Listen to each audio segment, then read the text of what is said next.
तो दोस्तों एक बार फिर से हम आपके सामने लेकर के आ रहे हैं figure it out page number 54 question number 3। Question number 3 क्या कह रहा है?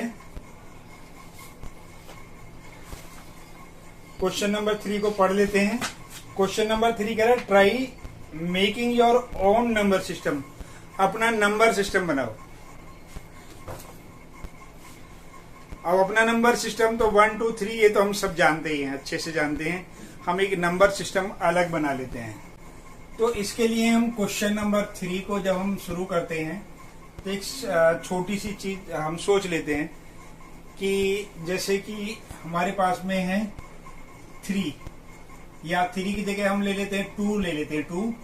2 की पावर 0 यानी कि 1 होता है। इस 1 को हमने a कर लिया, 1 को हमने a मान लिया। और 2 की पावर अगर इसे थोड़े आगे बढ़ा देते हैं 2 की पावर 1, ये कितना हो गया हमारे पास में? 2 की पावर 2 हो गया। ठीक है, तो इसको हमने b मान लिया। और इसी तरीके से हमने 2 की पावर 3 तो नहीं 2 की पावर 2 यानी कि 4 को हमने c मान लिया।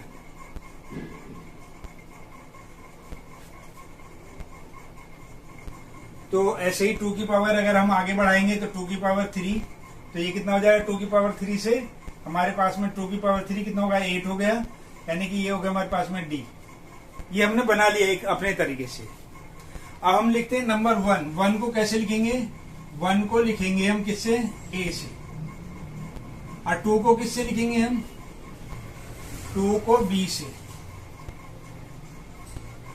2 को b से। और 3 को कैसे लिखेंगे अब? यानी 3 का मतलब है 2 + 1। 2 को किससे लिखा है? b से a। फिर कितना आ गया हमारे पास में? 4 आ गया। 4 को हम किससे मान लेते हैं? इसे यहाँ पे b लिखा है। ठीक है, तो यहाँ पर कितना है हमारे पास में? 4 के लिए हमने एक अलग ही नंबर यूज किया c। फिर हमारे पास में आ गया 5 के लिए क्या करेंगे? c में a को ऐड कर दिया हमने।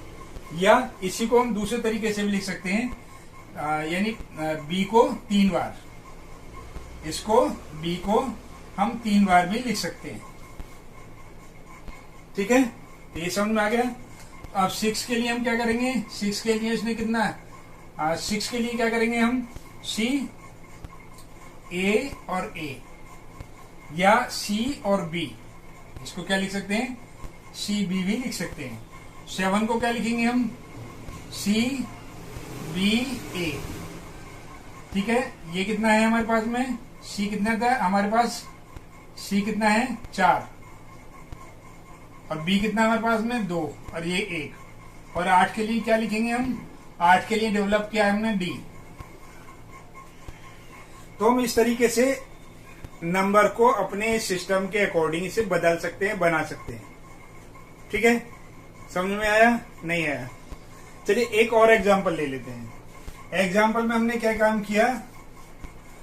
हमने 3 की पावर ले लिया। हमने किसको ले लिया? यहाँ पे 2 की पावर लिया था, 3 की पावर 0। 3 की पावर 0 का मतलब 1 का मतलब a। और 3 की पावर 1 का मतलब कितना हुआ? 3 का मतलब b। 3 का मतलब b। 3 की पावर 2 मतलब 9 का मतलब c। ठीक है, समझने के लिए इतने ही रख लेते हैं, फिर आगे बढ़ा देंगे। अब हमें 1 के लिए लिखना है। 1 के लिए हम क्या लिखेंगे? 1 के लिए लिखेंगे a। ठीक है, 2 के लिए क्या लिखेंगे? 2 बार a। 3 के लिए क्या लिखेंगे? 3 के लिए लिखेंगे b। 4 के लिए क्या लिखेंगे? b a। 5 के लिए क्या लिखेंगे? b a a। 6 के लिए क्या लिखेंगे? के लिए क्या लिखेंगे? 3 और 3 यानी कि b और b। 7 के लिए क्या लिखेंगे? b b a। 8 के लिए हम क्या लिखेंगे? b b a a। 9 के लिए हम क्या लिखेंगे? यानी कि c। 10 के लिए क्या लिखेंगे? ऐसे ही हम बढ़ाते चले जाएंगे आगे की तरफ। तो ये इस तरीके से हम अपने नंबर्स को, अपने जो काउंटिंग है उसे हम अपने हिसाब से बढ़ा सकते हैं, बना सकते हैं। तो ये हमने 2 के तरीके से बताया आपको, या 3 या 4 के बेस पर भी बना सकते हैं, 5 के बेस पर भी बना सकते हैं। तो ये जो हमारा जो फिगर इट आउट का जो थर्ड क्वेश्चन था वो पूरा हो गया और समझ भी आ गया होगा। तो ये अलग अलग मेथड हैं, अलग अलग तरीके हैं समझाने के और समझने के, तो इसमें कंफ्यूज नहीं होना है, बस करना है। तो आज ये जो फिगर इट आउट था ये समाप्त, यानी इसमें 3 ही क्वेश्चन थे पेज नंबर 54 पर, 1, 2 और 3। ये वर्बली करने के थे, माइंड से करने के थे, लेकिन हमने बोर्ड पर आपको समझाने का प्रयास किया है और आपके समझ में भी आ गया होगा। ठीक है, तो चलते हैं, मिलेंगे नेक्स्ट क्लास में।